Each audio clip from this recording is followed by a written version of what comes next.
Uncharted 1 had a grand adventure that started Nathan Drake's legacy. Uncharted 2 continues that legacy and even blasted it to the mainstream, one can say. And now Uncharted 3. Personally, my favorite from when I first started playing the series. Does it live up to my nostalgia? I must say, probably yeah. Uncharted 3 started development in 2010, while at the same time, development for The Last of Us was still underway, being started in 2009. With a split in Naughty Dog's development team, there are of course some changes in the development lineup when it comes to Uncharted 3. Biggest names of which being Bruce Straley and Neil Druckmann, both basically defecting to The Last of Us team, specifically being directors for that game. Of course, positions have to be filled when someone empties their spot. Justin Richmond replaces Bruce Straley as a director with Amy Hennig, Jacob Minkoff, and Emilia Schatz. Oh my god, that's her name. They're the new directors along with Richard Lacharman. And then there's Christian Grilling, the new programmer, replacing Dan Leopold. So, the new team worked their asses off until release day, November 1st, 2011. On its first day, the game sold 3.8 million units, and by 2019, the total sold surpassed 9 million plus. It is the third most sold PS3 game of all time, with Gran Turismo in second place and Grand Theft Auto 5, of course, in first place. It's fair to say that this game is an absolute commercial success. It even won some quote-unquote Game of the Year awards, or basically the best PS3 awards from various outlets like IGN, 1UP, XPlay, GameSpot, Game Informer, and publications like those.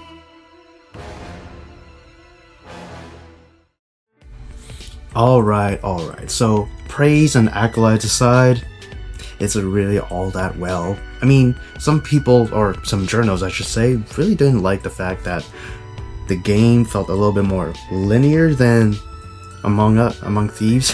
Almost said the wrong name. But I'm not gonna lie, I think it was fine. And also, people don't like the story. That I can actually attest to, or I can at least sympathize with, but let's talk about my thoughts now.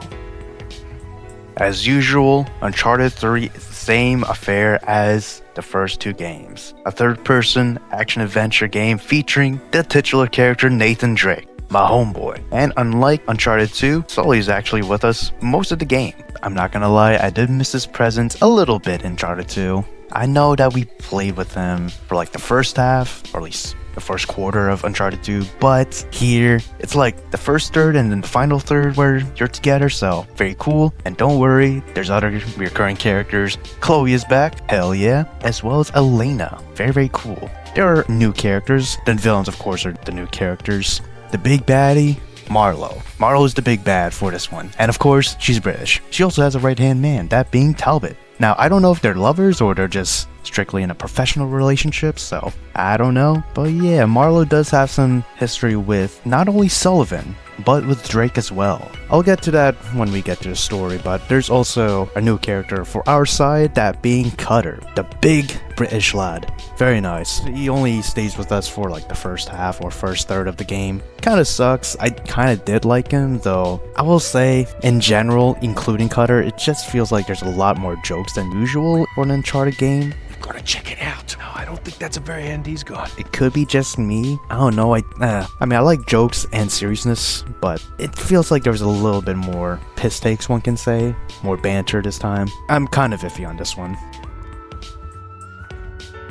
My God, do you know what this is? It's a book, mate. There's a lot of them in here. It's a library. It's not... Something that I'm personally iffy about too is the story. Oh man, especially in the middle when you are stuck in the ocean. That is, I don't know, that feels like absolutely unnecessary filler. But I mean, don't get me wrong, I did like that section in general, but it didn't feel like it needed to be there, just padding for the sake of padding. There is a secondary antagonist, one can say, but once you're done with the ocean section, he's gone. So, I don't fucking know. Was that really necessary? There's still a fair amount of set pieces there. That's nice, I guess.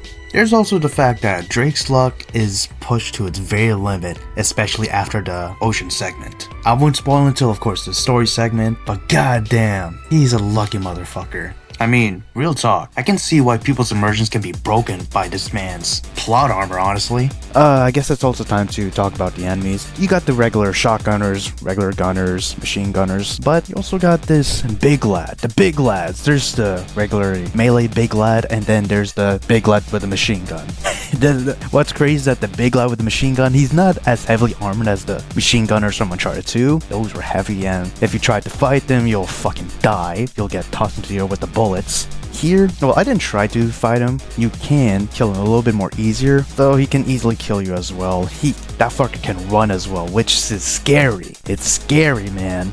Snipers, whether they have high-powered rifles or high-powered pistols with scopes, grenade launchers and rocket launcher enemies are here too. They're back as well. Then there's the supernatural enemies. Quote-unquote supernatural, let's just say. Yeah, I'm using quote-unquote. They're basically the same enemies, but once you usually kill them, they get a secondary form and can blitz around the stage and throw some projectiles.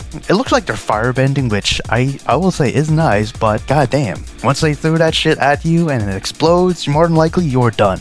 These beings are the jinn. Classic Arabic demons from, of course, Arabic folklore. Basically, the enemies go into two camps: Marlowe's agents / the Order, Indian pirates, and then there's just the supernatural stuff, like the Jinn I talked about. And there's also actually different type of enemy that's not with any organization, just natural. Spiders. Spiders are an enemy in this game. Can't kill them, can only shoot them away. Also, those machine gunners are also just called brutes, so there's that. What I'll say as well is the combat. Man, the combat is much better. It's so much cooler in this game compared to the other two. Gunplay is basically the same, but melee is a lot more dynamic, one can say. Of course, pressing square throws a punch. You can throw multiple punches. You can also push people with circle, and if you get grabbed, you can press circle to get out of the grab. Triangle to dodge. Yes, all standard affair. I do like this one thing. Essentially, there's finishers. To my knowledge, it's all random. It's up to the computer or game which animation you get, but there are animations where if you deliver the final punch, you can get their weapon, get a little slow-mo as well. Basically, activate a grenade, pulling the pin, grenade attach to the pants, and then they'll basically just be stuck there trying to get it off, only to explode. There's even contextual animation as well. So, for example, you're fighting an enemy. You push that enemy onto a table, whether you actually push them or you just beat their ass to the table. Jake will pummel that poor bastard. And if you actually finish off the enemy there, there's a possibility that if an item can be used on them, at least during an animation, Jake will pick up said item, let's say a pan, and then finish them off. It's so damn cool. There's a fair amount of animations to look through, and the stealth is, I'll say, a bit better than Uncharted 2, though I will also say that there's some parts where stealth can be done, which seems like it's against you for some reason. Like the layout of the room just kind of goes against you, where you can't really use stealth for the whole room. You can only partially use stealth for like the first half, which kind of sucks, but hey, at least I did pull out at least I cleared some rooms with stealth, so there's that. And if you do complete a stealth move, finish off an enemy using stealth, get some items that you usually don't get with that blue ninja indicator icon. There's also times where the melee / finishers can just activate at will and just finish off an enemy, even though technically they shouldn't die even in game. I don't know. I won't look a gift horse in the mouth, but sometimes people just die too easily from certain finishers, or melees. Ah, man. So, of course, this is a treasure hunting game, and there are treasures. 101, of course. I did not get the strange Jackson Daxter relic. I don't even think I ever found it, even as a child when I first got this game, so, whatever. Yeah, a lot of treasures this time, and they're no longer sparkles. Whatever. They're actually modeled in-game. They give off a white glow if you actually can see them, and I do kind of like the fact that they're actually in the game. You can see them. Pretty cool. And it's a lot more diverse than previous two games. The first treasure, you'll see some jewelry. Second treasure, you'll see some relic from an ancient time, and then you'll see another piece of jewelry, other antique items. A lot of cool stuff, honestly. The weapons that we have here is also pretty cool. Most of it is different compared to Uncharted 2, so I guess we'll go with the weapons that carry over from the second game. We have the Colt Defender or the Colt 45. We got the SAS 12 as well as the AK-47. Pistoli is back as well. The grenade launcher and rocket launcher also return, as well as the hand grenade, but who really cares about that? The sawed-off double-barrel shotgun. The SVD PSO hybrid sniper is back too. Now there's a lot of new entries, so let's get through this real quick. Pistols first, we got the Walther P99 or Power 9, Beretta 93R or Rafika pistol, pretty interesting. Walther P5, Smith & Wesson Model 629 Classic, the Taurus Raging Bull, that's the sniper pistol, the Tau sniper. Then Wesson PPC, and we also got the Armarco, or should I say, Masterpiece Arms MPA 930 SST. Got an 𝐂𝐀𝐏𝐿𝐒, 𝐼MI Hybrid, 𝐂𝐇𝐀 416D, the T-Bolt Sniper or the 𝐃𝐈𝐍85 rifle, PKM, the DASHK, that's the fixed machine gun that you can't really pull out, so that sucks. We even have stun grenades, an M84 stun grenade. I think the one that I like the most, at least as a handgun, Rafika, how we pronounce it, the Beretta 93R.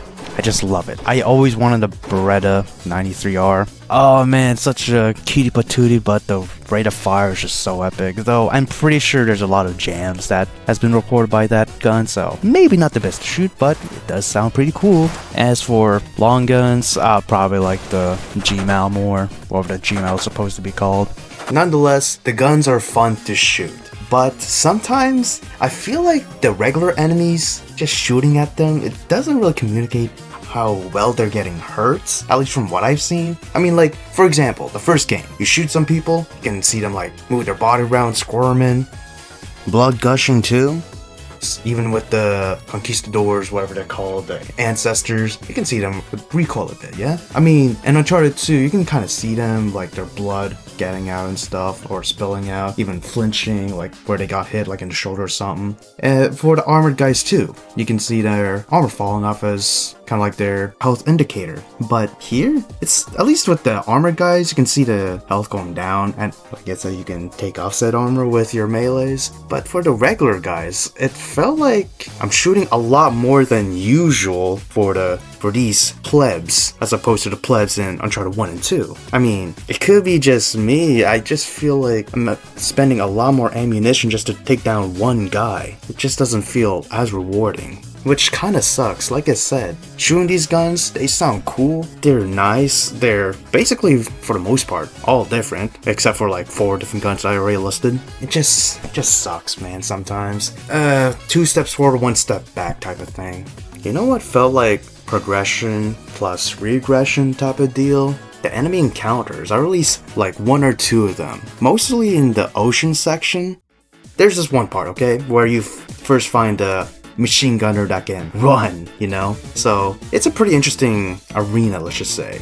You're in a ship, you're walking around. Sometimes when you walk around, items, boxes, crates shift as well, according to how the ship is rocking. There's that, and then the guy that is running around, he shoots pretty fast.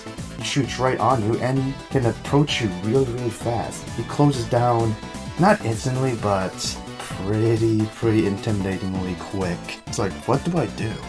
I've died like 5 times to him. I'm shooting him a lot. And then there's also the fact that after a certain amount of time, after a certain amount of tilts, one can say, more regular enemies just show up and aid the machine gunner, so that kind of sucks. So how did I deal with that man? Shot the motherfuckers, threw a grenade, shot the motherfucker again, threw another grenade, and then boom, he's dead. Yeah, it seemed a bit anticlimactic. I mean, when I realized that he was actually dead, it's just dead, nothing special. Like the smoke clears and he's just on the floor. I don't know, it just felt anticlimactic to me. I didn't even realize, or I don't even remember him being all that powerful, all that intimidating when I first played him as a teen. I don't know, maybe it's just me. I didn't even realize he was dead until I, was finished with the other enemies. That was weird. And then another time, it's basically a stealth encounter. Jake wants to stealthily take out everyone in that room, but I can only take out 3 people stealthily. After I take out said 3rd man, everyone notices my presence, and we have to engage in a hot encounter. I mean, how can I do that stealthily? I don't know how to do that. Then there's encounters with the enemies in general. I feel like there's just a lot more than there should be. Even a lot more than the enemies that you encounter in a certain room at a time in the first 2 games. I know it's bigger, grander, more epic as opposed to the other 2 games, but goddamn, these amount of enemies are just too much. They can overwhelm you really quick. It doesn't help that sometimes they take the Call of Duty veteran World at War route. just throwing grenades. It's not like 10 grenades at once. 3, 4. It's a bit hyperbolic, but they really do hound on you.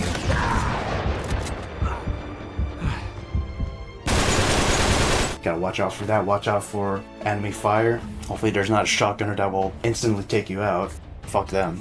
There are also times where I encountered some glitches in the map. I don't know why. This is supposed to be the most redefined Uncharted to date. Yet I found more glitches here than I've found in Uncharted 1 and 2. It's not really game breaking, but it's something to know for sure. One can definitely say that Naughty Dog being split in 2 camps kind of cements that. One absolutely epic positive I can say about the game. The environment. Whew, I like them a lot more than 1 and 2 for sure. The variety is pretty cool. You go from like the forest, the greenery of France to not really a desert area, but it's still a, how should I say it? I guess a desert still of Yemen and Syria. And then you got absolute desertry in basically near the end of the game, that final half of the game. And then of course, like I said, the ocean. The ocean's the ocean, but I do like the designs of the ships, so I'll just say that. As well, the set pieces throughout the game, just magnificent. It is so much more grandiose, I will tell you that. It really does feel like an action film that you're in. And not only that, the music that accompanies this whole game, that's not as quiet as in Uncharted 1.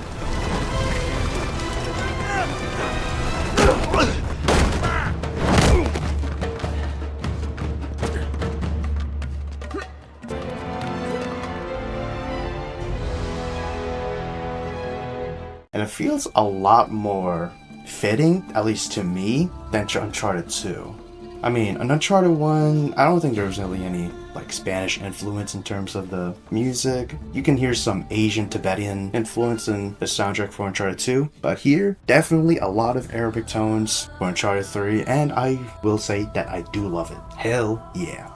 Greg Edmondson just knew what he was doing when it comes to the music of these games, I will say. Yes, I do like Uncharted 3's music, but I still think it fits, in general, the whole soundtrack that he made for this series, at least up to this point. It's a shame that he didn't make music for Golden Abyss, nor did he make music for Uncharted 4. Alright, now, the characters, or the actors. Of course, I'm pretty sure I said it at least in the Uncharted 1 review, but the voice actors and the motion capture actors, they're all played by the same people, so there you go. And there's a fair amount that return. So, Nolan North, of course, Nathan Drake, Richard McGonigal, however you pronounce his name, as Sully, Emily Rose for Elena Fisher, Claudia Black for Chloe Fraser, this is another returning one, Gray McTavish. He, in the second game, was the villain. Lazarevich, that's his name. But here he plays Charlie Cutter. As for the villains, Rosalind Ayres, however you pronounce her name, as Catherine Marlowe, and Talbot is being played by Robin Atkin Downs. Now there's the dude in the ocean, as well as other characters I'll name. Saeed Bedra as Ramses. You'll definitely know who he is by the story part. We got T.J. Ramini as Salim, and then we got a young Nathan Drake. You can probably see, or probably think on why he's young. Anyways, Billy Unger plays the young Nathan Drake. So yeah, their performances are pretty damn good, I will say. That's like one of the highest praises of this game as well. Just the performances, the motion capture of this game. Of course, with the cinematics as well, but yeah, pretty cool. They did pretty good. English is broken, but nonetheless, I cannot understate how well they did.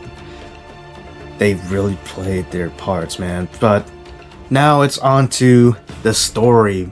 Spoilers, so if you're planning to play this game, I don't know, skip to this timestamp here. Hopefully I remember to actually put it like in the final Halloween special, where I forgot to do that shit for the Saga games. So yeah, boom. Hopefully you'll get at least a PS3, get Uncharted 3, or maybe just get the Nathan Drake collection like I did with Uncharted, or like what I did with this game. So yeah, let's go. Story time. Hopefully I won't be too long. Alright, so from the pretty cool menu, we get into some scrolling shots. It's like a lot more visually exciting compared to the first two intros. And this quote is actually voiced over, which sounds like Nolan North voicing it, but I could be wrong. It just sounds like him, in my opinion. I didn't see whoever voiced this, so yeah, sorry if I got it wrong. Dreamers of the day are dangerous men, for they may act their dream with open eyes to make it possible. This I did. But yeah, this quote specifically is from T.E. Lawrence, or Lawrence of Arabia. If you're not familiar with Lawrence of Arabia, his most notable adventures, one can say, is his actions against the Ottoman Empire, specifically the Arab Revolt and the Sinai Palestinian campaign. He is also an archaeologist and sadly died in May 19th, 1935 in a motorcycle accident, which people have theorized was due to foul play and not an accident. Pretty sure he's also the most modern historical figure that's mentioned so far in the Uncharted series. Back to the game store, we are in the UK, specifically in London, where Nathan and Sully basically have some type of deal going on with one of the antagonists of this game, Talbot. Talbot basically wants Nathan Drake's ring that he wears on his neck in exchange for some money. It's pretty cool that the ring actually does play a part in this game, as well as playing a part, well, a little bit of a part in Uncharted 1. Also, we get to see Cutter for the first time, but he's not on our side. He is with Talbot for the time being. Nonetheless, the exchange goes sour. Once the banknotes are analyzed by Drake, he thinks that it's actually fake. Sully backs up that statement and accuses Talbot of being a little sussy baka. Of course, the deal falls through, get into a fight our way out of the pub, and once outside we actually get shot by Cutter. How depressing. Also, Drake's ring has been stolen from him. Thank you, Marlo. And then we go into a flashback sequence, which takes place in Colombia. We see what Drake was doing before he turned into what he is today. We saw Sullivan and Marlo, who were actually seemingly dating, see what Marlo was actually going for, as well as seeing Nathan and Sully start their professional relationship, let's just say. At the end of the flashback, both Sully and Drake wake up, making sure that Marlo and her men are clear from that scene. Cutter also reverts back to being their ally after that bad boy act is done. We scroll through some back alleys in London, escape from the scene, reunite with Chloe, go into their hideout, go under, steal a cipher that can be used with Drake's ring, truly escape from that area, brainstorm on what we need to do next, figure out that there's two locations that we have to go to, a chateau in France, as well as an old Syrian castle or building in Syria. So Drake and Sully go to France, Cutter and Chloe go to Syria.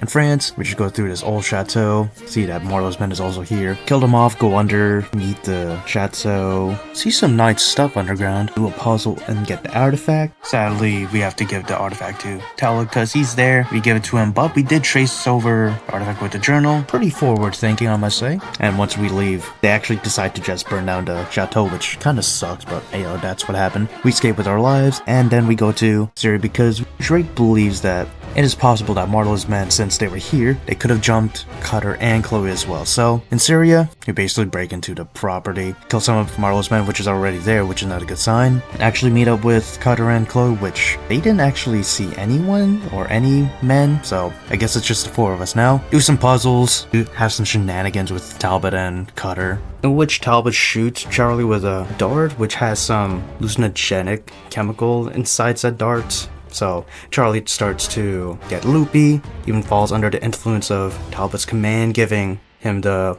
journal that we were using, and even eventually attacks Drake. But it's fine, we go into the crypt, solve what we need to solve. Even when we get back out and get confronted by Talbot again, of course he wants the second half of the artifact, but Cutter's goated, and he even shoots Talbot, but that's whatever. That's kind of like the fake out in the beginning. We escape, Charlie is injured, Chloe doesn't want to do it anymore, so that's Chloe and Cutter out, and with that, we gathered clues that points us to Yemen. In that country, we are reunited with a Elena, who is now a foreign correspondent. Sully was with us again, very cool. We cut through the city with Elena's help, even finding Talbot just roaming there. We decide to tail him, even get into a scuffle with him, get our journal back, rough up more of Marlowe's men, and even uncover a hidden temple underneath the city. Very, very nice. After we're done there and escape Marlowe's men, we actually get drugged once again, presumably with Talbot. Go through an interesting running drugged sequence, one can say. Get interrogated by Marlowe, chase Talbot once again, only get knocked out by a big man, and now we're in the middle of the ocean, and we get the other antagonist, Ramses, a pirate that also wants to know the location of the realm of the pillars. He tries to get some information out of us, and yet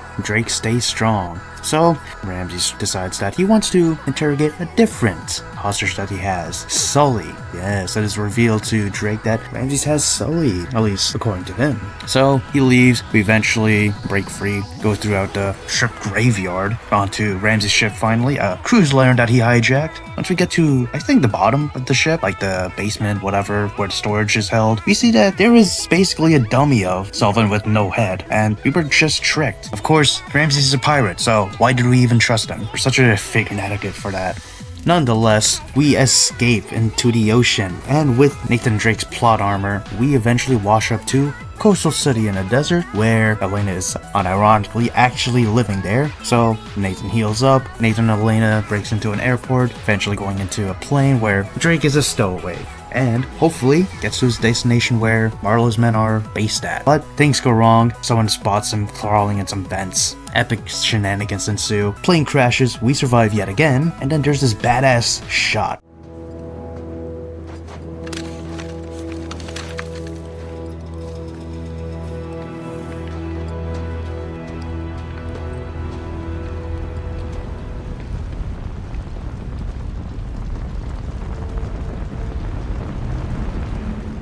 Oh my god, this is so epic. And now we have to survive the desert, which Drake does after going 2 days without water or food. What a lad. So we eventually go into a deserted town, actually find some water, but it's undrinkable with how little water there is and much sand there is that's holding said water. And also, Marlowe's men are here as well. God damn, they're everywhere. Fight through some of them. Eventually we get to a part where we're actually saved by Bedouin people. One of them being named Salim.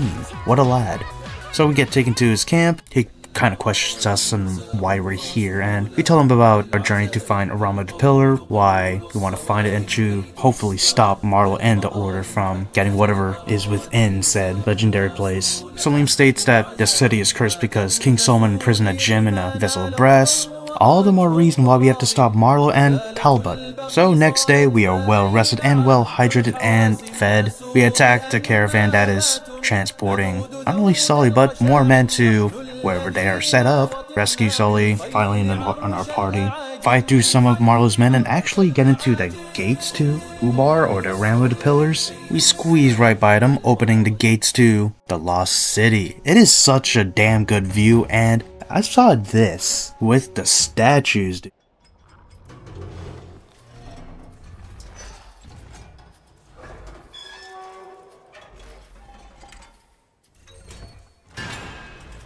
Nice detail all around. It's not long until we run into a fountain, and Drake actually decides to just drink it. Still fresh according to him, but weird stuff starts to happen. We see an eclipse, and then we see Talbot shoot Sully and killing him. This of course pisses off Drake. He tries to confront the duo, but we get interrupted by the Jinn. Dealing with that, we eventually go into a room, seemingly drain a pool, actually get attacked by our reflection. After that though, it seems like the world is fixed. It doesn't seem so wonky. It doesn't seem like it's in a different filter, and eventually we find Sully, who tells us that after we drunk the water, we actually start to go mad, so there has to be some hallucinogenics within the water, and we eventually piece together that is what Nathan Drake, the historical Nathan Drake, actually found out. This city was destroyed by a tainted water supply. Thus, he abandoned his mission and lied to Queen Elizabeth that he could not find the realm of the pillars. And thus Sully and Drake head towards Marlowe and Talbot's position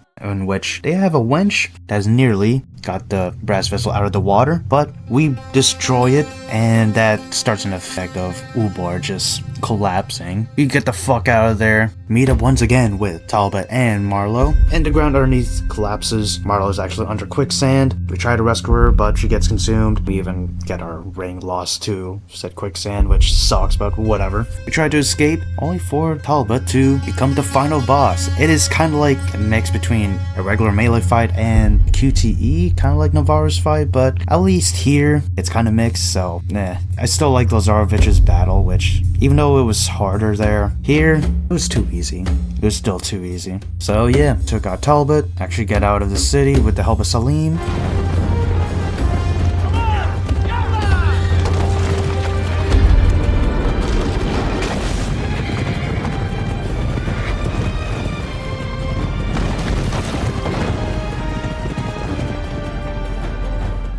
And yeah, back to the airport where we arrived to Yemen from, and Sully gives us a wedding ring from Nate. And as the pair are about to leave, we see that Sully has a plane of his own. Kind of like playing in Uncharted 1. Very, very cool. Let's see if I can remember how to fly the goddamn thing. Hey, this has parachutes, right? Oh, yeah. 3. More or less. And there you go, that is the end of Uncharted 3. So, I do like some things about it. The shooting, the melee, especially the melee, it's much more redefined than in the previous 2 games. Though it's not like Yakuza where you can pull off different styles. But at least the finishers are pretty cool, so there's that. Like I said, gunplay's pretty responsive, pretty cool. Don't like how the enemies just take forever to take down. That's just how I feel. And the music, goated. Greg Edmondson did sensational here, so there's that. I really do like using the Uncharted 3 OST in general over the other 2 soundtracks. That's just how I feel. Greg Edmondson did great.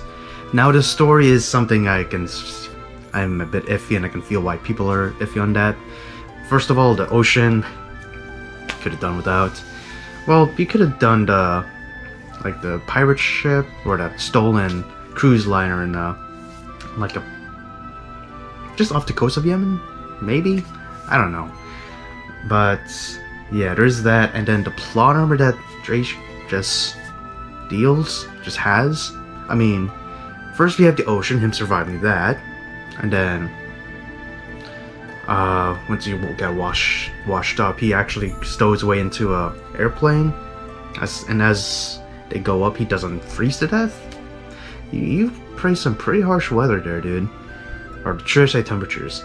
And even that, we got the crash. He survives that, and then as soon as he crashes, he goes into the desert. That's like within a day. Like what? Come on, man. He also, actually, a 5th reason, even as he's fighting through Marlowe's men in that abandoned town in the desert, he doesn't, keel over from dehydration. I mean, he did drink some water, but I don't think it'll be that helpful because it's a very small pool of water and a lot of sand just holding it, so I don't know. That's just that. And nonetheless, at least the characters make it fun. It's nice seeing Chloe and Cutter. They're pretty fun. And the dynamics of Nathan and Sully, it just shines through. Elena's also pretty nice. Though Chloe and Elena also do the is it worth it? What is it worth it to you type of thing to Nathan Drake. And of course Nathan just powers on. Hell, Cutter even convinces Nathan to go on when Chloe questions him on that, so there you go. And yeah, I think the only thing I can say is that I wish there was multiplayer and these 2, the Uncharted 2 and Uncharted 3 remasters.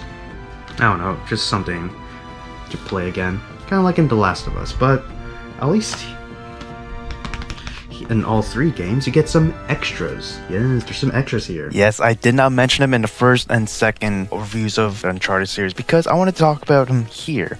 So in the Nathan Drake collection, or hell, even in the base games, you can get rewards for completing the game, no matter the difficulty. But there are also additional skins / guns that you have to complete in harder difficulties to actually obtain them. So there's that. Nonetheless, even if you complete an explorer / easy, you can get some interesting aesthetics like skins, weapons, render modes, art galleries, and tweaks. I know for the skins, you have to complete the game on a certain difficulty to actually obtain them. As for the guns, gotta kill a certain amount of enemies with a certain gun, as well as complete on a certain difficulty level, as well as tweaks, which are basically kind of like cheats or modes that you can use to add or gain infinite ammo, infinite health, no gravity, fun stuff like that. When it comes to art galleries and render mode, I'm pretty sure you just have to beat the game to get them, so there's that. Pretty nice stuff all around. When it comes to the skins, I really do like the Donut Drake one.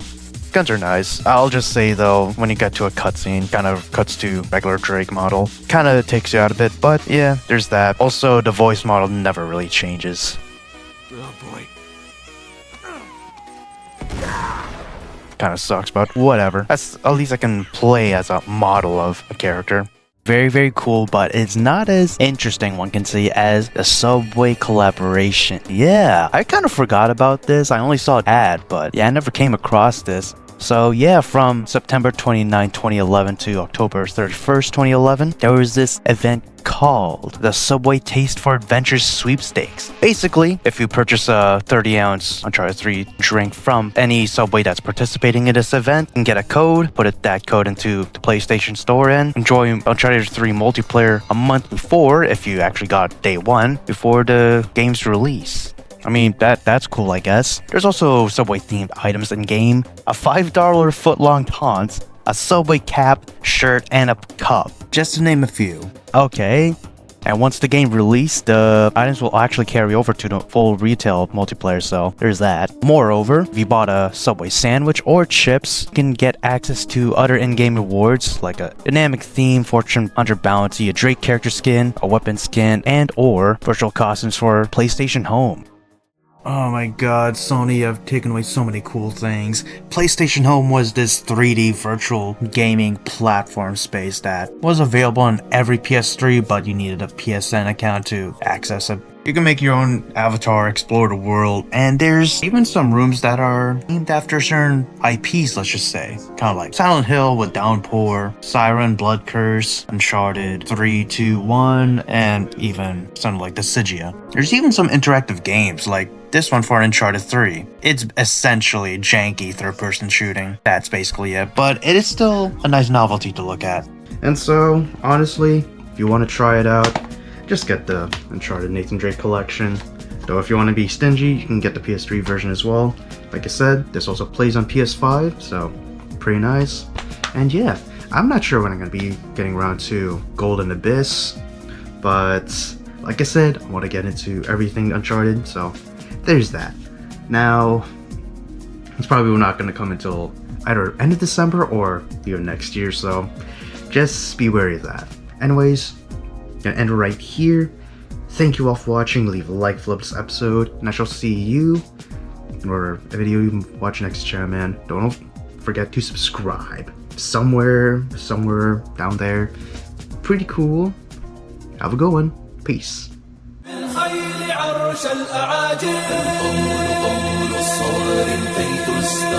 المظالم حتى الأراذيل ساموا رسول أهل العزائم القول قول الصوارم كي تسترد المظالم حتى Alright, welcome to the ending screen. So, many things have happened. My mom's car, the Kia Soul, has broken down. We actually fixed it back, but we believe that the compression's kind of fucked, so we got to rework on that. Pokemon ZA, I haven't finished that. I got a few more games for the PS2, and maybe I'll do a PS2 video soon, so yeah. Anyways, for real, y'all have a good one. Subscribe, like, share. Peace.